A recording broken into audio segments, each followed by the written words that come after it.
Our tastes in film may seem destructive, but this is a productive dialogue. Damn it, your mother ate my dog.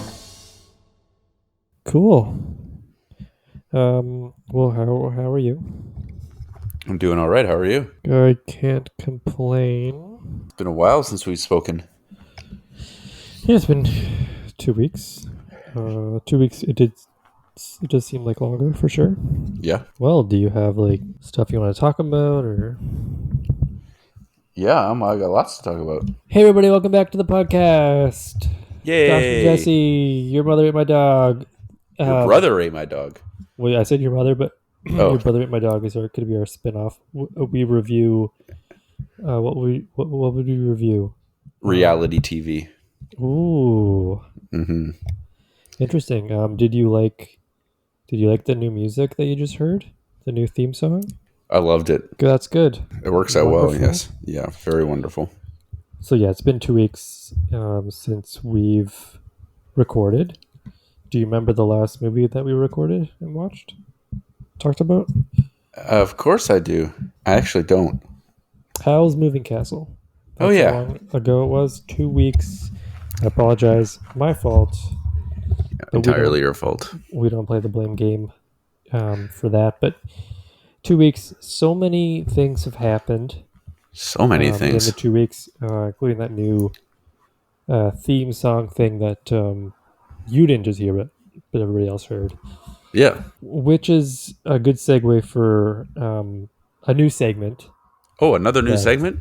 A new segment. I love it. We're starting. Because of our 2 week layoff, the new segment is called What the Heck Happened? So, Jesse, last 2 weeks, what the heck happened in your life? Have you heard of a show called Game of Thrones? On HBO, yes. Well, I started watching it for the first time just within these last 2 weeks. And what are your thoughts? Well, it's quite good so far. It's quite violent, you could say. Are you out of season 1? Yeah, I'm at season 4 now. Well, I've only watched season 1, so I can't help you there. Okay. I managed to stay away from most spoilers up until this point. I mean, there's a couple little things here and there that I knew, but most of it has been unspoiled. So it's been a nice new experience for me, and it's quite a good show. So there's that, and boy, that feels like about it. Pretty exciting. What about you? What do you got going on? I got a haircut. Oh. I have less hair on my head than I did previously. I have seen. So last time we talked, we were talking about the new Stranger Things. Oh yes, I watched that as well. Yeah. Okay. Well, we sat down and we watched the new season, Stranger Things. Everything except for the last episode, the finale of season 4, the 2.5 hour situation that I'm gonna have to find some time, because I'm not. This isn't something that I can just like pause and like you have to sit down and watch the whole thing in one go. So find some time to do that. But so far so good. That's everything that happened to you. Pretty much. In 2 weeks. Okay. Yeah, the only thing that feels like worth mentioning. Okay. Well, what the heck happened leads us into a familiar segment with the audience will know this one pretty well. It's another segment episode of What's in the News. Oh, actually, can't remember what I called it. Last episode, What's in the News sounds pretty good. Yeah. So there's a lot going on in the news. Close to home, a lot of sad things happening. Ukraine. So I thought I'd find some good news for you. Some lighter news. Some lighter news, mostly American as well still, but the first episode, the first news segment, article I believe they call it. Headline is, "This dog broke into a Tennessee couple's house and snuggled her way into their bed." Julie and Jimmy Johnson, classic American names, are no strangers to dogs. They have 3 of their own that regularly sleep in the bed with them in their home in southeast Tennessee. But recently, the couple woke up to find a large tan dog sandwiched between them that was not one of their own. Can you imagine waking up, seeing a dog that wasn't your own on your bed? Like how would I don't know. I we think I'd lock our like that. doors? I think I'd like that. Wouldn't As you long have as it wasn't. questions? Well, maybe, but as long as it wasn't ferocious. It's just like a new cuddly friend. I don't see the problem. The last paragraph of this article starts. The only mystery that remains is how exactly Nala, which I guess is the dog's name, got into the house without any of the other dogs barking. The working theory, Julie said, is that a door was left open, and then Nala, who was terrified of thunder, saw the porch light and found her way inside during the storm. That's a nice story. It's a good news story. That is a good news. Second good news story is Antarctica. Ever heard of it? In passing. Turns out they have a penguin post office who's, much like the rest of the world, is hiring right now. Not a lot of people. Oh. Job rates are pretty low, employment rates and all that. Yeah. A remote post office in Antarctica is hiring, and if you're good at sorting mail, selling postage stamps, and counting penguins, this could be the job for you. So I've reached out to them. Oh yeah. And they wanted us to get the word out there. Oh, like use us as sort of like a classifieds. Yeah. So if you're interested in the Antarctica Penguin Post Office, just send us a DM and we'll get you in touch with the Antarctica people. Now, do they have a website, a URL that maybe you can just sort of tell me off the top of your head? I'm sure you have it memorized. Yeah, it's www.antarctica. Yep. .com. Oh, okay. And it would just be on that website. Just on the website, yeah. Okay, interesting. It's like under like the Penguins tab or the post office tab. Exactly.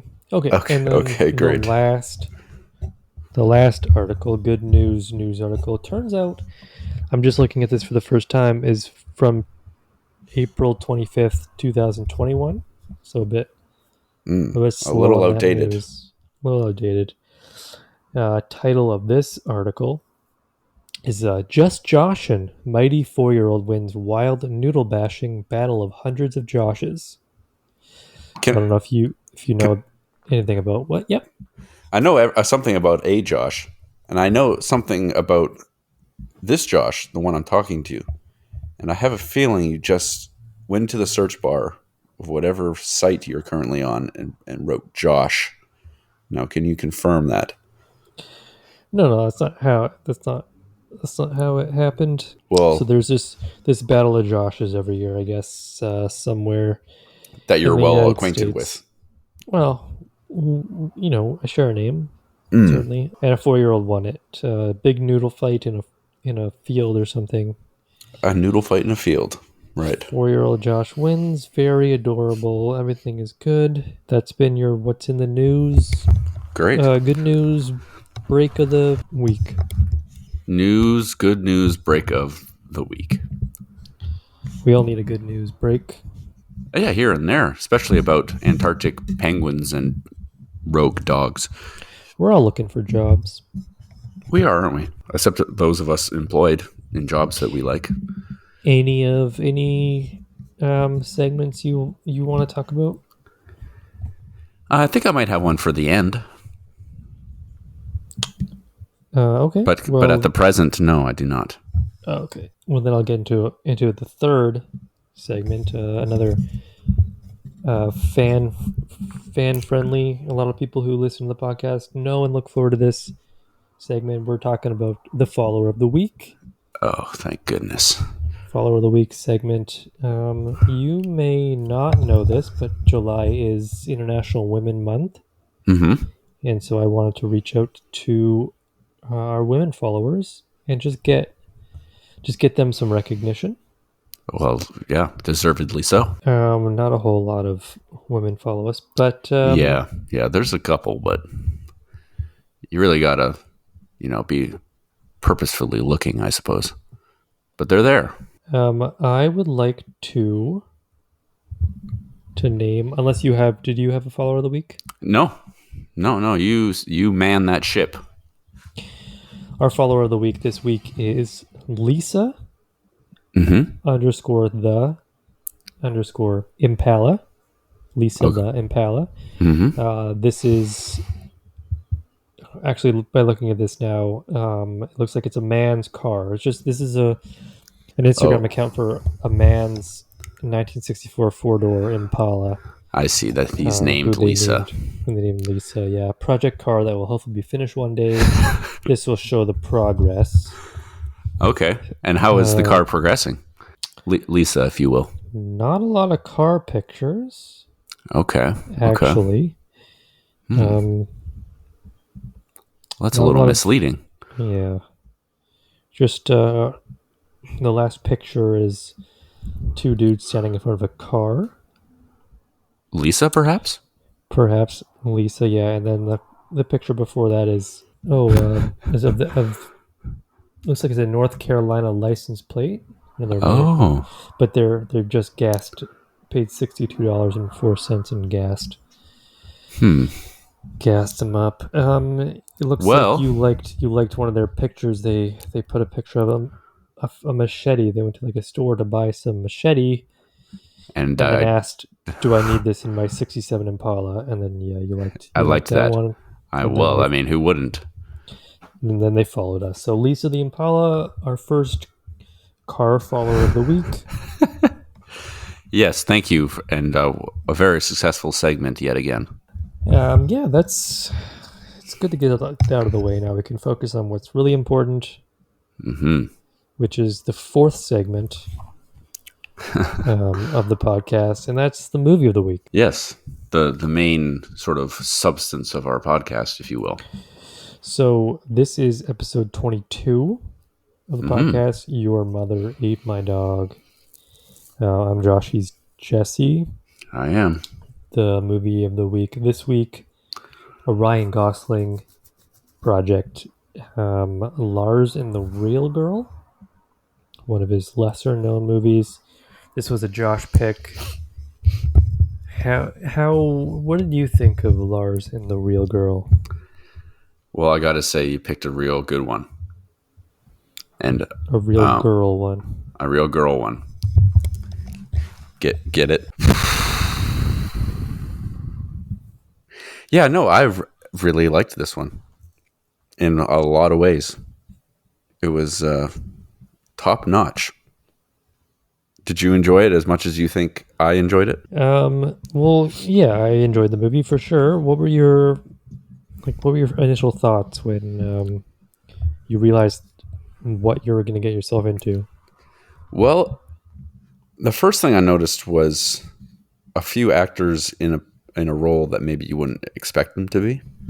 Obviously, Ryan Gosling playing this character was not something I would really expect. And the same with the actress who played Margot.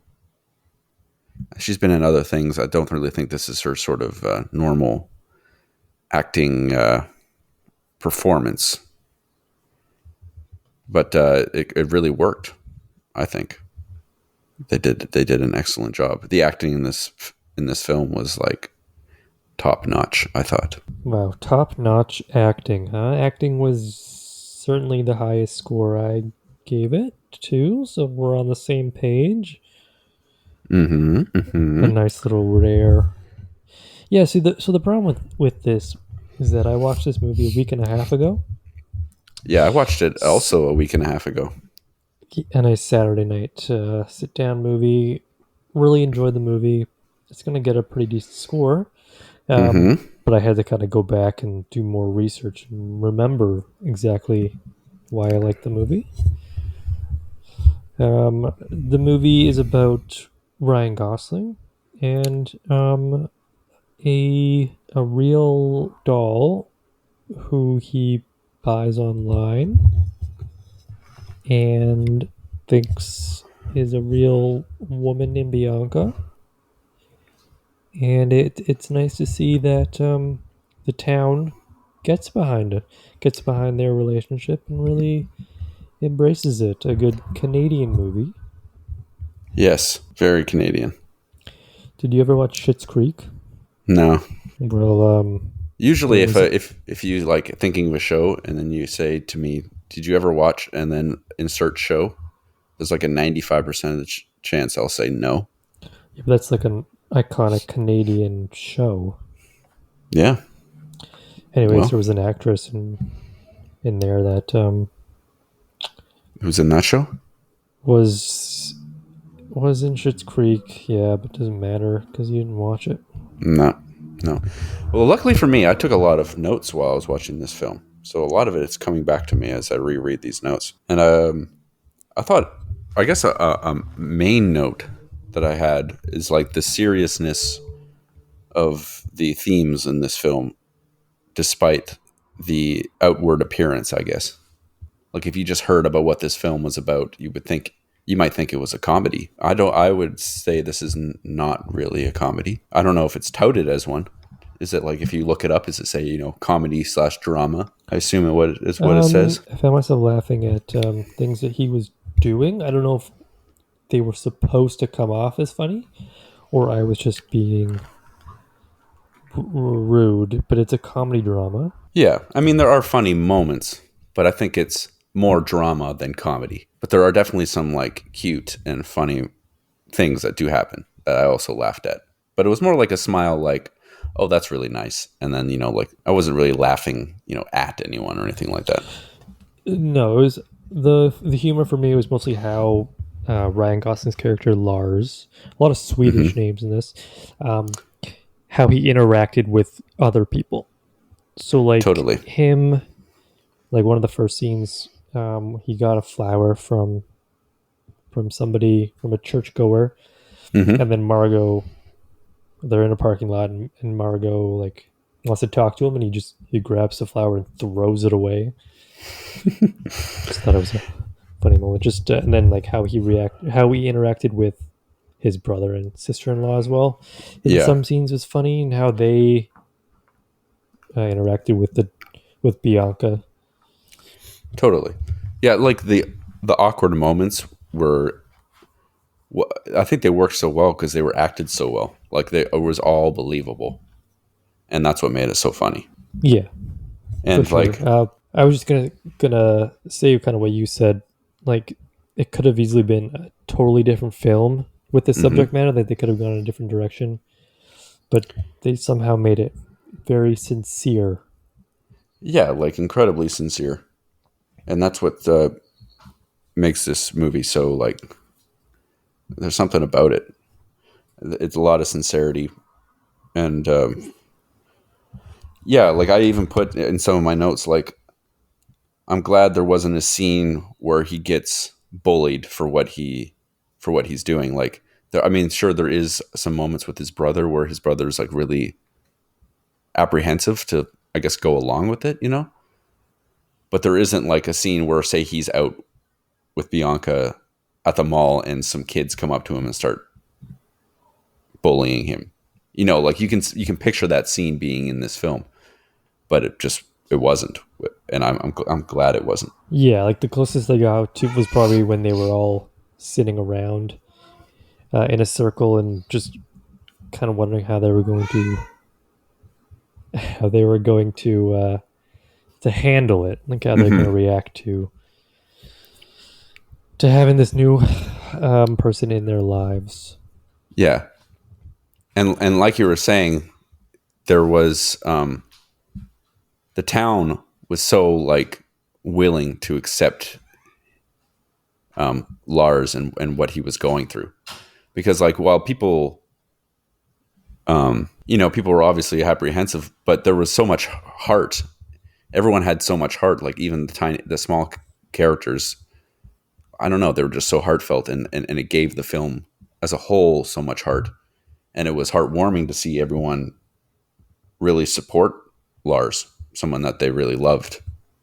I do know, for sure. And on that note, Emily Mortimer, the actress who played the sister-in-law, the pregnant sister-in-law, Karen. Yeah. She was actually in Howl's Moving Castle, the last episode of the podcast. She was the voice of young Sophie. Oh. But you would have no idea because I wouldn't have known that, yeah. Because you're old school. And this is a movie that you had never heard of before. Never heard of.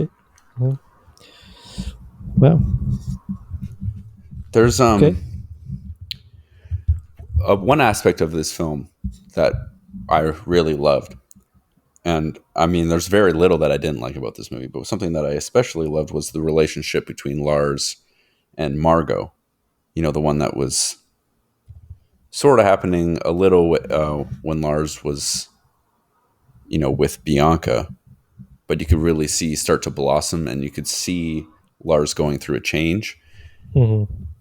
And especially, I think it sort of culminated mostly in that scene at the bowling alley.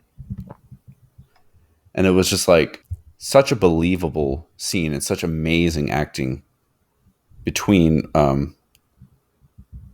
Ryan Gosling and the actress who plays Margot. I think her name is Kelly Gardner. And it made me think of another film, Bottle Rocket. Have you seen that film?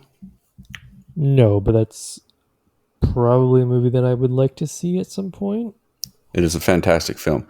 Well, there is a relationship in that movie between Luke Wilson and a woman he meets at a motel. She's like the maid at the motel, and it blossoms into this like super believable relationship that you just really want to see work out.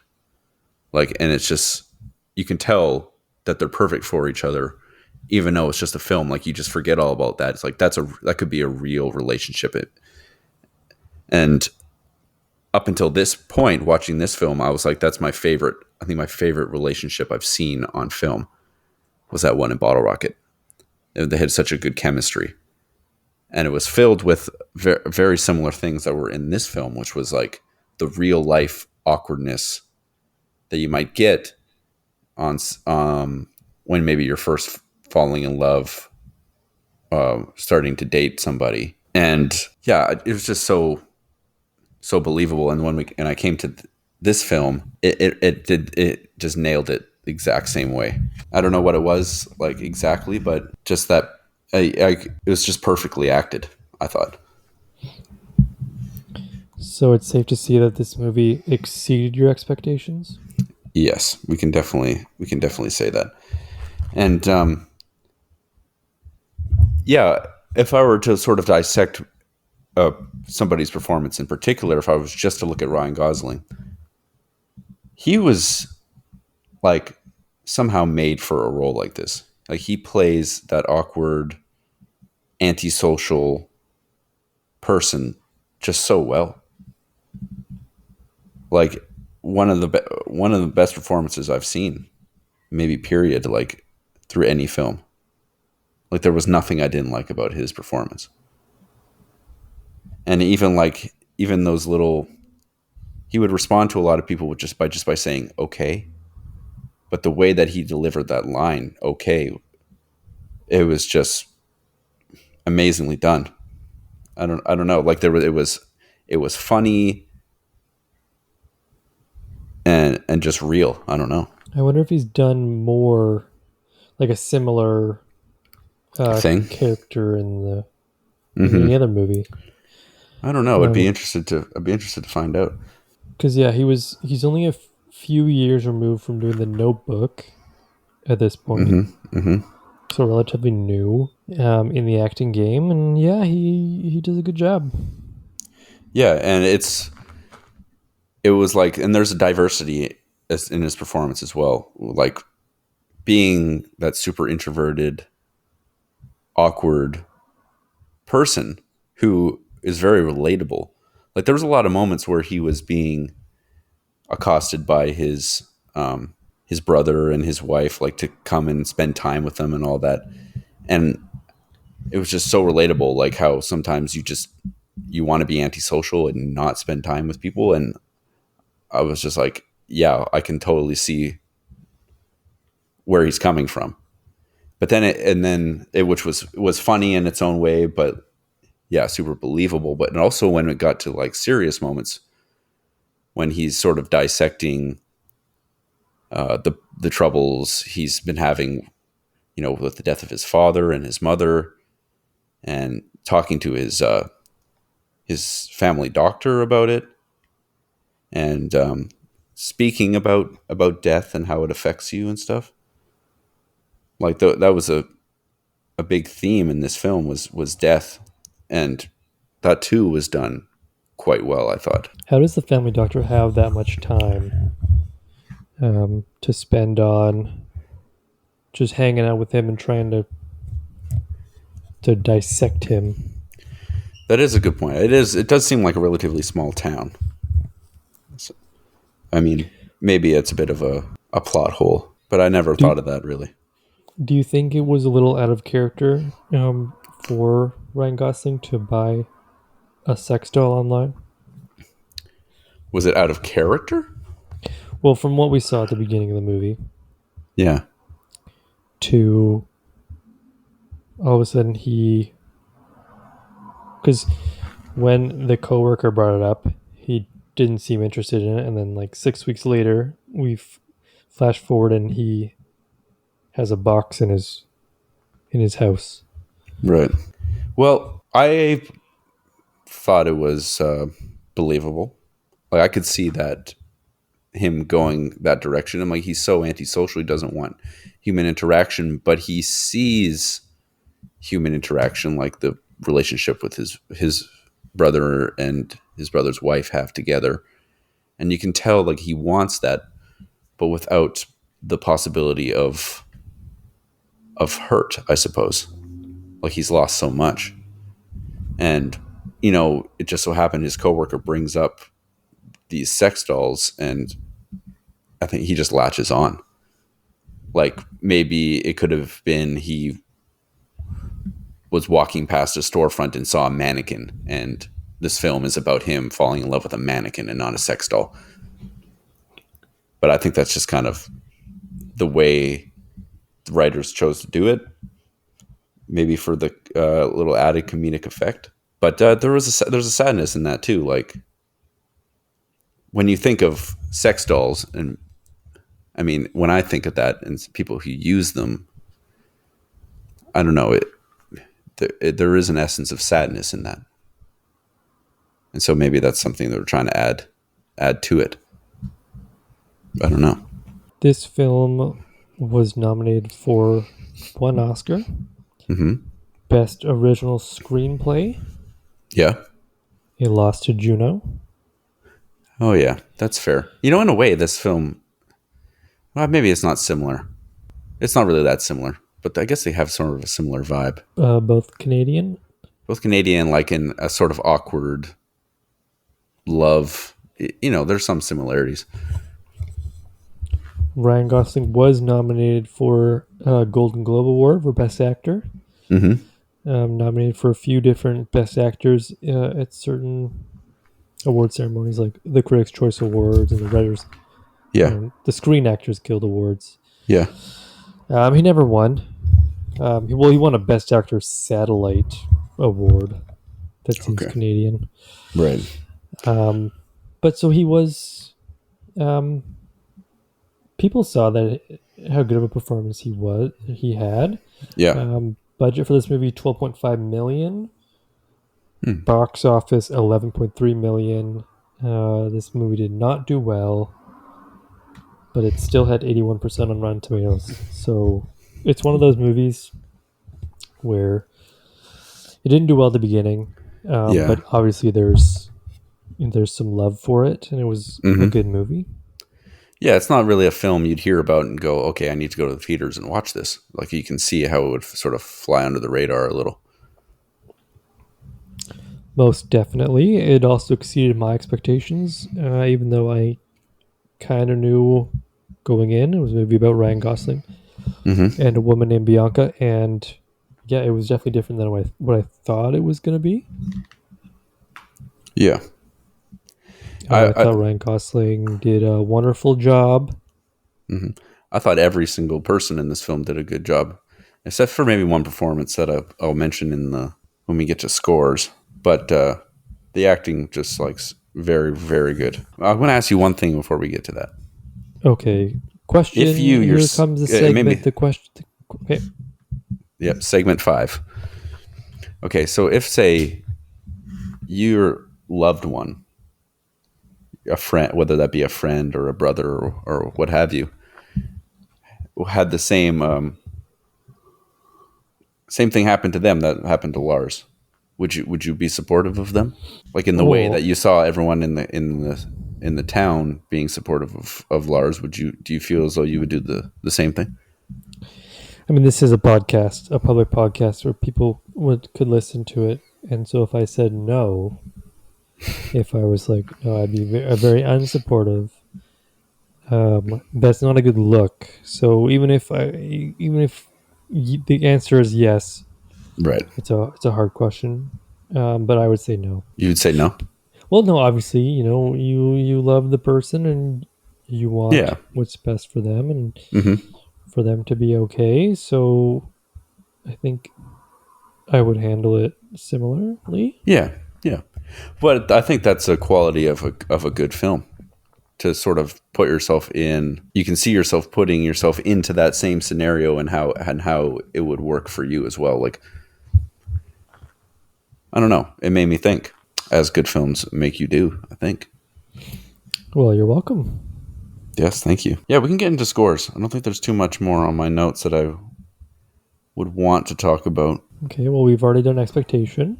Acting, I know acting's a big thing for you, so I'll just quickly get mine out of the way so you can talk about how much you love this film and the actors in it. Ryan Gosling as Lars Lindstrom. Thought he did a wonderful job at playing this awkward adult. I mean, they don't really go into it. Like, you kind of think that maybe he has some sort of like almost on the spectrum or something, but right. They just describe him as an awkward adult. So I think he displayed great range because, like I said, we're only a few years removed from that love movie, The Notebook.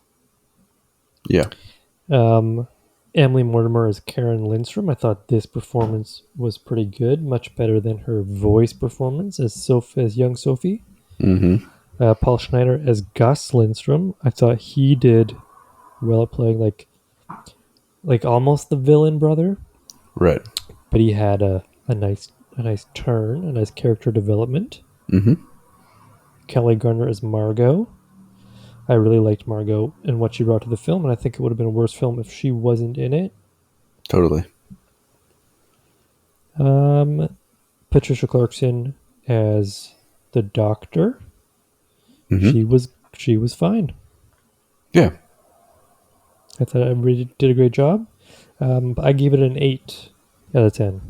Okay. Yeah, so for me, if I were to pick two standout performances, it would be Kelly Gardner and Ryan Gosling. But also excellent performances were, as you said, Emily Mortimer playing Karen. She was very good. And I liked Patricia Clarkson's performance as well. And all the smaller characters as well. They were excellent. The only performance, if I was really going to be nitpicky, would be Paul Schneider's performance as Gus. And I think it might be mostly a writing thing. That he was just like a little too confrontational, I guess. And like his character was sort of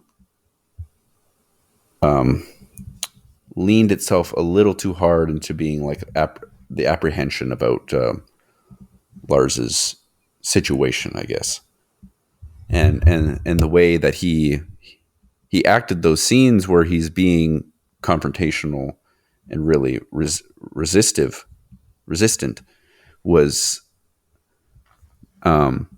hammed up a little, and at times it brought me out of the film a little. I'm like, okay, well, he's really laying on thick here, and I don't know if I'm really believing it. But I mean, as a whole, it was a good performance. That was the only part I didn't really like. And I guess maybe I was enjoying Ryan Gosling's performance so much, and I just thought it was pretty much perfect. And so when I'm looking at other performances, it's easy to see some faults, I guess. But it wasn't like that detrimental to my experience of the film. For acting, I gave it a 9. Well, that's as high of a score as you can get. Just about, yep. Because, like, what would make it a 10? If we're doing Lord of the Rings, am I right? Well, if you're doing, like, Silence of the Lambs. Okay, well, how did you feel about the ending? Well, yeah, it was a good ending. I don't know, I didn't really...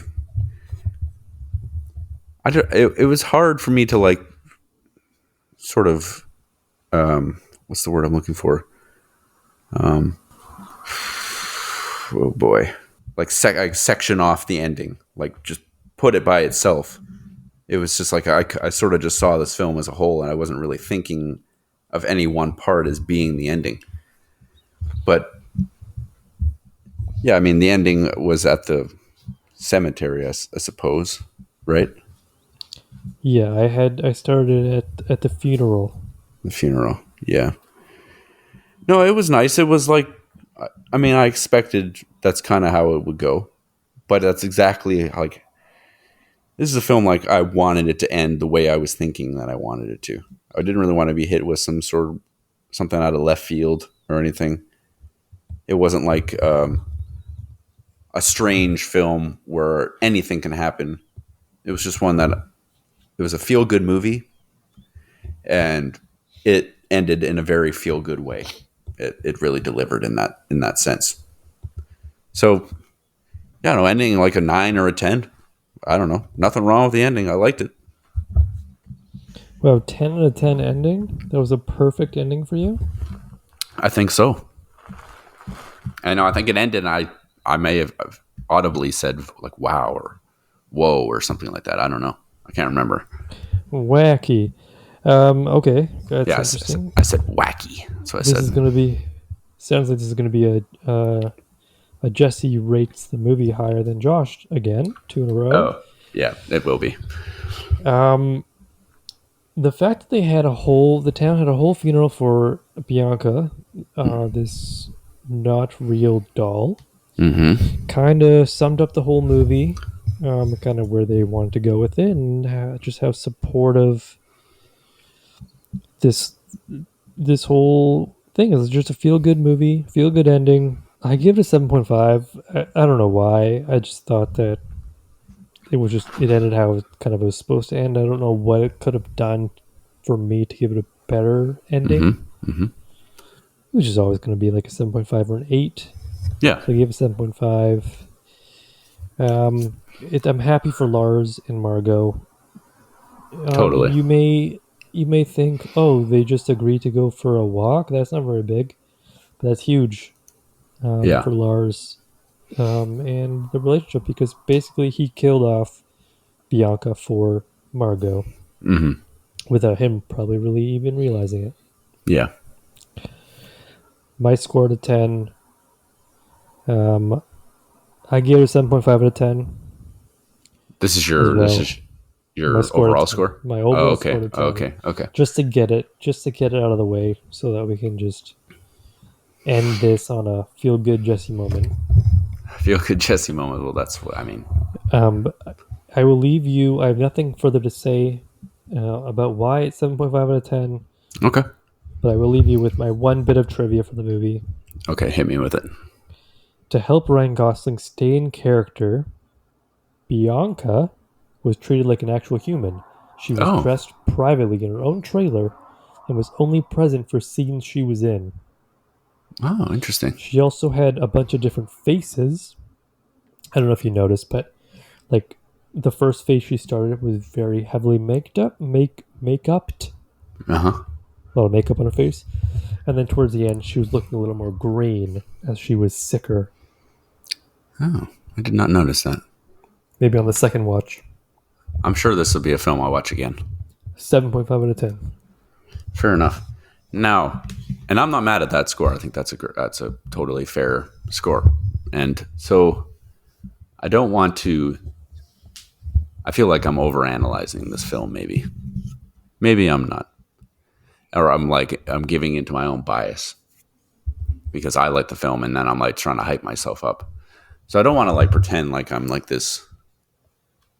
I don't want to overanalyze it, I guess, but I do love the movie. So I don't want to say too much at the end here because I feel like I've just been going on and on and on. It's probably getting a little tiresome. So my score out of 10 is a 9.5. It was almost a perfect movie, in my opinion. The only reason it didn't get a 10 probably was Gus's character. And just, I think he wasn't written, it could have been written a little different. But it was just like a super well executed feel good movie that had its comedic moments, its very relatable moments when it comes to social interactions and the awkwardness of life, and also the serious tones dealing with death and perhaps mental illness to some extent. So all that together made for this fantastic film. 9.5. So that's the best movie you've seen on the podcast. Yes. Who would have thought? Who would have thunk it? I appreciate you picking that one. When I mentioned it to Greg at my work, he was excited that I was watching this because he himself really enjoyed this film. We need to get Greg on here. Well, it's been tossed around as an idea, as like a special guest, which I'm sure it will happen at one point. It's much easier now, I think, the way we're doing it. Totally. Just add one more person and we're off to the races. Okay, well, that was Lars and the Real Girl, 2007, episode 22. Mm-hmm. Okay, well, let's hear what we got in store for the next movie. Well, I'll keep it a secret for the most part, but I'll give one hint. And it was actually came up in a conversation at my work. Greg was not involved in this conversation. And it was one of my coworkers was saying, I watched a film last night and it had a character in it who played themselves. And he's like, there's not too many films that have done that. And I was thinking, the one I thought of was This Is the End. That comedy with like Jay Baruchel and Seth Rogen. I was like, well, all the people in that film played themselves. And he was like, oh yeah, that's a good one. But that was not the film that he was talking about. And the film he was talking about is the film that I have chosen. Was that the film he was talking about? There's like a new film with Nicolas Cage. Yes, exactly. Yeah. That one looks real good. I think that's what he saw. And the then weight of massive talent. That's the one. And then I brought up the film because I have heard of this film that we're going to be watching for next week's episode many, many times. And I swear I've caught maybe 5 minutes of it on cable once, but I have not seen the whole thing. And I know it's a bit of a mind bender, if you will. And so that's what I've chosen. Now, I'm really good at finding like those 90-minute movies. Uh-oh. How long is the movie I picked? But I think that this movie is probably... It just seems like it's going to be long. It's less than 2 hours. Okay. Well, great. I look forward to it. This is a movie that I've always wanted to see because it seems pretty nutty. Mm-hmm. It's also nominated for a Best Original Screenplay. So 2 Best Original Screenplays in a row. Imagine. And it has somebody that has been in 2 people that have been in the same film one we've watched on this podcast. Yeah, I know exactly what you're talking about. Yeah, that's crazy. Not even intentional. And they're both like lead people in this film that we watched and going to be in the film that we're going to watch. So it's all very exciting. I'm excited. Can't you tell by the tone of my voice? I'm just surprised that you gave this movie the best score you could really possibly give it. Oh, so good. I'm not saying you're wrong. I'm just surprised that this was the movie. Because it wasn't like a movie that was so hyped up, like the Batman, like a movie that a lot of people probably have heard of. Right. And when I suggested it, it was like, let's make Jesse watch a movie about a sex doll. Mm-hmm. But to be fair, Bianca came with no reproductive parts. Right. She was like a Barbie. Yeah, apparently. That's the other thing about this film is like on the surface, it like I said, when you're explaining this, say to your friends, "Oh, it's a guy who falls in love with a sex doll," and you'll be like, "Oh, well, that doesn't sound, it sounds like maybe it could be funny, but." And that's why I loved it so much, because it delivered on so many different levels. It wasn't just that, Yes. Yes. All right. Well, anything else you want to throw out there before we wrap it up and move on to the next one? I don't think so. I mean, we've hit all the segments, haven't we? There were a lot more segments than normal. Yes. As we're evolving this podcast every day, but we're just trying to see what works. Yeah, and once this airs and it makes it on Instagram, maybe we can make back some of the followers we've been losing over the last 2 weeks. I mean, we hit 600. Now I believe we're at 599. Mm-hmm. It fluctuates. We get like 2 a day and lose two a day. It's kind of like that. That's okay. Yeah, it's fine. I mean, I like to be active on the Instagram when we make new posts. And so when we make a new post, we get an influx of interaction. And then I let it sort of settle a little. I'd be happy if it was just you, me, and Lisa _the Impala as our 3 followers. Yeah, well, I mean, I'm super grateful for Lisa the Impala's support. And I hope we get more car followers in the future. Maybe, like, what kind of car would you want following us? If you could pick one. A Ford Focus. A Ford Focus, yeah, that's a good choice. I'd probably pick like a Mini Cooper. Okay. Well, on that note, I guess it's time to stop talking.